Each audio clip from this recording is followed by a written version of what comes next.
Number 8, Kaom's Heart. Hold on a second. Isn't Combs already in Path of Exile? Why, yes it is. But let's just say that it's, well, not the wisest choice for your build right now. Simply put, while both versions share the same identity with the absolutely gargantuan flat life, the downside of Combs in Path of Exile 2 is simply too much given what it offers in return. Flat life in Path of Exile 2 is much easier to come by than in 1 due to higher values on gear and strength providing quadruple effect, which means that here in PoE2 you're looking for percent life to truly scale your life pool up. On top of that, having no spirit is such a behemoth of a downside that I frankly don't even feel the need to explain why. No auras. It's that simple. No heralds, no wind dancer, no cast on whatevers, nothing. Now contrast that to simply losing 2 sockets and it's much more manageable and would make Combs an actually viable choice for life stacking builds. Number 7, Cyclopean Coil. Life, damage, and increased attributes. What builds does this item remind me of in the current state of Path of Exile 2? Yeah, it's no surprise that an attribute stacking item is featured here given the current state of Hawa, Pillar, and Archmage builds. Not only does the coil give up to 15% attributes, it also gives some extra damage and immunity to 2 of 3 elemental ailments depending on your attribute distribution. For example, Hawa builds, the most common attribute stackers, would be immune to both freeze and shock, quite deadly ailments. And remember that this is for your belt slot. Percent attributes, damage, and ailment immunity plus a little bit of life for your belt. By far the weakest gear slot in Path of Exile 2 at the moment. The obvious exception here is Ingenuity, but that requires you to also have 2 good rings plus a decent roll on the belt itself. Therefore, the Cyclopean Coil would be a no-brainer choice for all but the highest end of attribute stackers. Number 6, Celestial Brace. Fortification is a mechanic in Path of Exile 1 that grants 1% damage reduction against hits per stack of fortification. The normal max is 20 stacks. So, these bad boys grant you 30% damage reduction, 30% attack speed, and a way of generating those 2 stats in the first place. Now, it's important to note that Fortify grants damage reduction specifically against hits, so not damage over time, but when was the last time that you saw your health bar move at all versus damage over time in Path of Exile 2? This means that the Celestial Brace is essentially 30% attack speed and 30% damage reduction for basically every single melee build. Sign me the heck up, baby! Number 5, Writhing Jar. Did you really think that I'd make a list about busted items in Path of Exile and not include the Worm Jar? Ignore all of the text that you see on your screen right now. It literally doesn't matter. All you need to know about this flask is that it spawns enemies. Enemies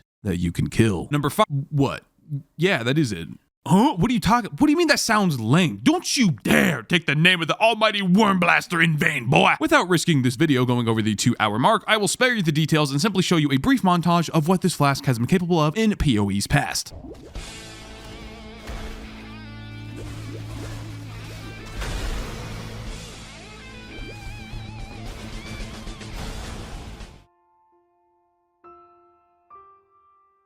Nope.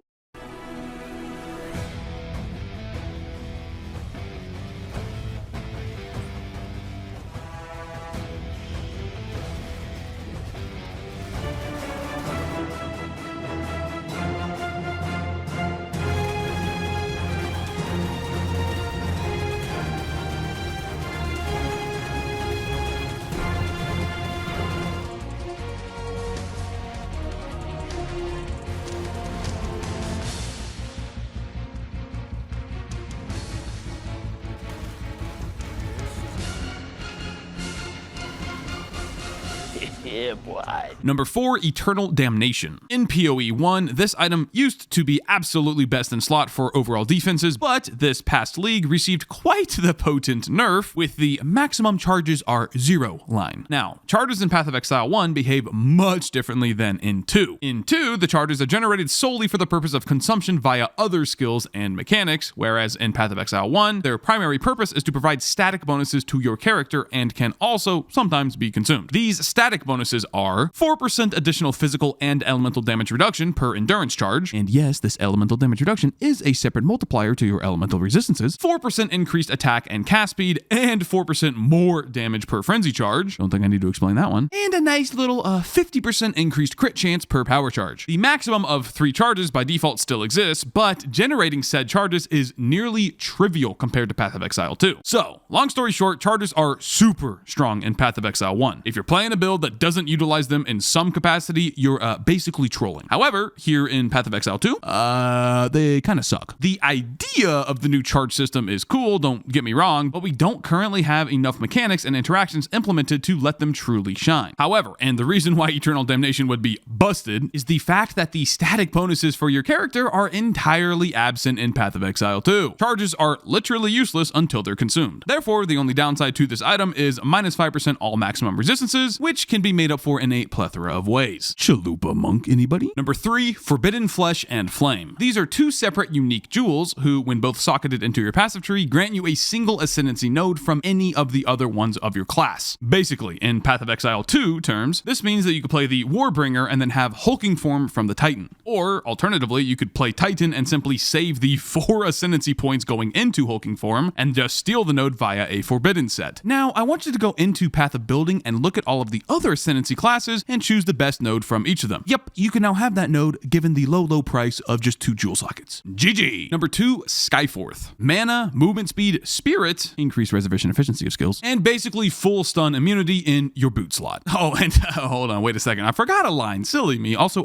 infinite power charge generation. Yeah, I don't think I need to say much else here. Remember earlier when I talked about charges and how they're entirely used for consumption purposes for other mechanics? Yeah, well, now you can generate and consume them pretty much instantaneously and whenever you want. Just go into the game and look at some of the skills that consume power charges and then report back to this video with your findings. Last but not least, number 1, Ashes of the Stars. You may be a bit confused if you play PoE2 but haven't touched the first game. Why in the world do my gems need experience? Well, the skill system in Path of Exile 1 is much different than in 2. Essentially, your gems are placed in sockets on your gear instead of in an entirely separate menu. Also, the sockets are color-coded, red, green, and blue, with only the corresponding colored gem being able to be placed in a socket. This goes for both active skills and their support gems. So all strength-related gems are red, dexterity ones are green, and intelligence ones are blue. Now, the fact that both skills and supports have to be placed in these sockets means that your overall choices for skills is limited by how effective you want each given skill to be. For example, pretty much every build in PoE1 uses a 6-link for the primary skill, which is 1 socket for the skill itself, and the 5 other sockets being dedicated to support gems for that one skill. Huh? But we already have that in Path of Exile 2. Yeah, exactly. But in PoE1, only the body armor and the 2-handed weapon slot can have the maximum of 6 sockets. The next highest for your helmet, gloves, and boots is 4. And each one-handed weapon, including shields, can only have 3. This means at best, you can only have 2 skills with 5 supports, and the rest would only have 2 or 3. Now contrast that here in Path of Exile 2, where every skill can have 5 supports, and you now see that the power ceiling of each skill is much